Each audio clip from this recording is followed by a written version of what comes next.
अगर वो शुरू में अच्छे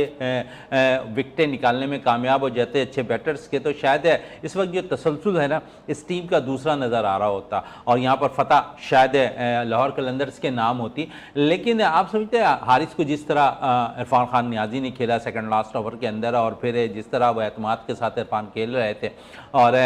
बेस आप समझते हैं कि शाहिनशाह आफरीदी का बड़ा रोल था, लेकिन वो रोल कल अदा नहीं कर पाए शाहिनशाह आफरीदी, या प्रेशर में नजर आए कल एज ए कप्तान भी और एज ए बॉलर भी। बिल्कुल मोइन भाई, ये आपने बहुत अच्छी बात की। कल पहला मैच था जिसमें शाहिनशाह अफरीदी जो है एज ए कप्तान भी परेशान था, उन्हें फील्ड का नहीं पता चल रहा था कि किस फील्डर को कहाँ लेना है और किस बॉलर्स को किस टाइम पर लगाना है, तो बिल्कुल कंफ्यूजन का शिकार थे। और जिस तरीके से इरफान नियाजी ने आगे से बैट से उन्हें जवाब देना शुरू किया तो वो बिल्कुल और पैनिक में आ गए। एक तसलसल जो बना हुआ था, हम भी इसी प्लेटफॉर्म से बता रहे थे कि शाहिनशाह अफरीदी जो है इस टूर्नामेंट में बिल्कुल अलग नज़र आ रहे हैं, बिल्कुल सुलझे हुए कप्तान नज़र आ रहे हैं, जो भी फैसला कर रहे थे वो उनके हक में जा रहा था। लेकिन कल देखें 168 रन और 15 ओवर, स्कोर कोई कम नहीं था, लेकिन यह है कि कल शाहिनशाह अफरीदी ने वो जो कप्तानी पिछले मैचेस में करते आए हैं उस तसलसल को बरकरार नहीं रख सकते। इसी वजह से जो है इन्हें कल हार का मुंह देखना पड़ा,